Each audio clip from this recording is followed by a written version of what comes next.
Rabbi इश्रह ली सदरी व यस्सिर ली अमरी वहलुल उक़्दतम मिन लिसानी यफ़क़हू क़ौली। अल्लाहुम्मा सल्लि अला मुहम्मदिन व अला आलि मुहम्मद। जड़ांवाला में एक इंतहाई अफसोसनाक वाक़या पेश आया है। अल्लाह ताला की लानत हो ऐसे लोगों पर जिनकी वजह से इस तरह के वाक़यात पेश आते हैं। ज़्यादातर गैर मुस्लिमों की तरफ से ही इस तरह की हरकतें की जाती हैं। गैर मुस्लिम को शर्म करनी चाहिए कि जब वो कुरान पाक की बेहुरमती करते हैं। पूरी दुनिया में जितने भी मज़ाहिब हैं, हर मज़हब की कोई ना कोई मुक़द्दस किताब होती है। इसलिए हर इंसान को हर मज़हब की हर मुक़द्दस किताब का एहतराम करना जो है वो लाजिम है। ख़ासकर जो ईसाई और यहूदी हैं, उनकी जो किताबें हैं वो आसमानी किताबें हैं। इसलिए ईसाइयों को और यहूदियों को कुरान पाक की बेहुरमती करते हुए शर्म आनी चाहिए, क्योंकि जिस तरह अंजील और तौरात आसमानी किताब है, इसी तरह कुरान पाक भी अल्लाह ताला की नाज़िल की हुई आसमानी किताब है। इसलिए हर इंसान को ये चाहिए, बल्कि हर इंसान पर यह लाजिम और फ़र्ज़ है कि जितनी भी आसमानी किताबें हैं सारी किताबों का एहतराम किया जाए। और अगर कोई इंसान आसमानी किताब का एहतराम नहीं करता, उसकी बेहुरमती करता है, तो ऐसे इंसान को सख्त से सख्त सज़ा देनी चाहिए और उसको एक इबरत का निशान बनाना चाहिए। लेकिन ये कौन सा तरीका है किसी को सज़ा देने का कि अगर एक इंसान गुस्ताखी करता है तो उसकी सज़ा पूरी कौम को दी जाए? ये कौन सा तरीका है किसी गुस्ताख को सज़ा देने का कि अगर एक इंसान गुस्ताखी करता है तो उसका जो बदला है, उसकी जो सज़ा है वो उसके पूरे ख़ानदान को दी जाए? इस्लाम तो इन चीज़ों की इजाज़त ही नहीं देता। लेकिन इंतहाई अफसोस की बात तो ये है कि इस दौर में इस्लाम उन लोगों के हाथ में आया हुआ है कि जिन लोगों को इस्लाम का पता ही नहीं, जिन लोगों को दीन का पता ही नहीं। इंतहाई अफसोस की बात तो यह है कि इस्लाम उन लोगों के हाथ में आया हुआ है कि जिन लोगों को इस्लाम के अहकाम का इल्म ही नहीं। इस दौर के ज़्यादातर मुसलमान ऐसे हैं कि जो अपनी जहालत पर फ़ख्र महसूस करते हैं, और जब उनके सामने कुरान पाक की आयत पढ़कर सुनाई जाती है या उनके सामने हुजूर पाक सल्लल्लाहु अलैहि वसल्लम की हदीस पढ़कर सुनाई जाती है तो वो आगे से झगड़ा करना शुरू कर देते हैं। उनकी कोशिश होती है कि जिसने हमें कुरान पाक की आयत पढ़कर सुनाई है इसको कत्ल कर दिया जाए, कि इसने हमें कुरान पाक की रोशनी में झूठा क्यों साबित कर दिया है। इस दौर की अक्सरियत में वो वाले जाहिल मुसलमान हैं कि जो दीन के नाम पर किसी को कत्ल करने को समझते हैं कि ये इस्लाम है।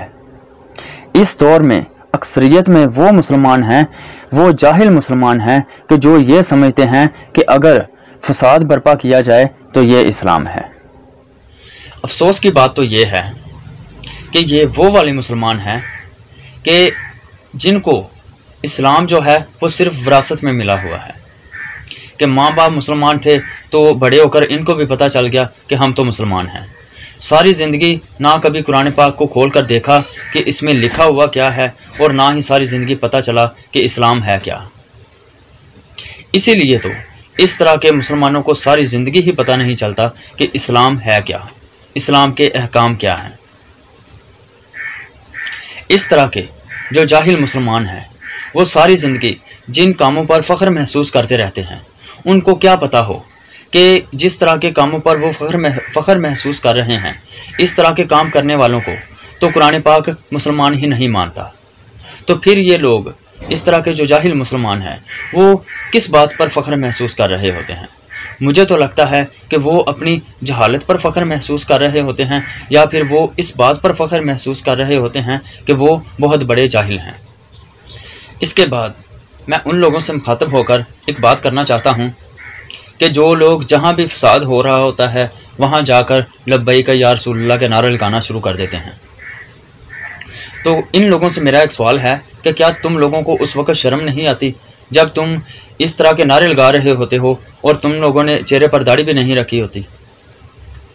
کیا ان لوگوں کو اس وقت شرم نہیں آتی کہ جب یہ اس طرح کے نعرے لگا رہے ہوتے ہیں اور اذان بھی سن رہے ہوتے ہیں اور نماز ادا کرنے نہیں جاتے؟ کیا ان لوگوں کو اس وقت شرم نہیں آتی کہ جب ان لوگوں کو پتہ چلتا ہے کہ ان کے جو عمل ہیں وہ سنت کے مطابق نہیں ہیں، قرآن پاک کے احکام کے مطابق نہیں ہیں؟ تو کیا ان لوگوں کو اس وقت بھی شرم نہیں آتی جب ان لوگوں کے سامنے قرآن پاک کی آیت پڑھ کر سنائی جاتی ہے یا حضور پاک صلی اللہ علیہ وآلہ وسلم کی حدیث پڑھ کر سنائی جاتی ہے، اور آگے سے یہ بحث کرنا شروع کر دیتے ہیں، آگے سے جھگڑا کرنا شروع کر دیتے ہیں؟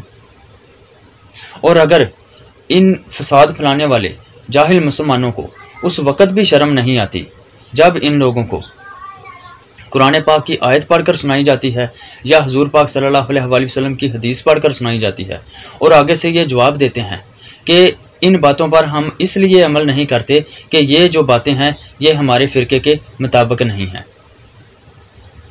اگر ان لوگوں کو جو ایسے مسلمان ہیں جن کے سامنے قرآن پاک کی آیت پڑھ کر سنائی جاتی ہے، حضور پاک صلی اللہ علیہ وآلہ وسلم کی حدیث پڑھ کر سنائی جاتی ہے، اور ایسے مسلمان صرف اس لیے ان باتوں پر عمل نہیں کرتے کہ یہ باتیں ان کے فرقے کے مطابق نہیں ہیں یا اس سنت پر ان کے بڑوں نے عمل نہیں کیا ہوا، تو پھر سب سے بڑے گستاخ جو ہیں وہ اس طرح کے مسلمان خود ہیں۔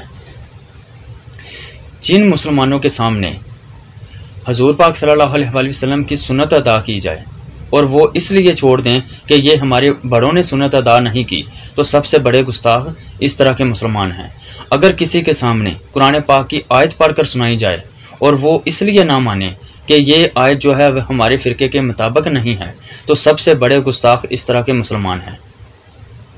اصل میں حقیقت ہی یہی ہے کہ اس دور کا سب سے بڑا جو گستاخ ہے وہ خود مسلمان ہے۔ وہ مسلمان ہے کہ جو قرآن پاک کی آیت اس لیے نہیں مانتا کہ اس کے فرقے کے مطابق نہیں، یا حضور پاک صلی اللہ علیہ وآلہ وسلم کی سنت کو اس لیے ادا نہیں کرتا کہ ان کے بڑوں نے اس سنت کو ادا نہیں کیا۔ حقیقت ہی یہ ہے کہ اس دور کا سب سے بڑا گستاخ جو ہے وہ خود مسلمان ہے۔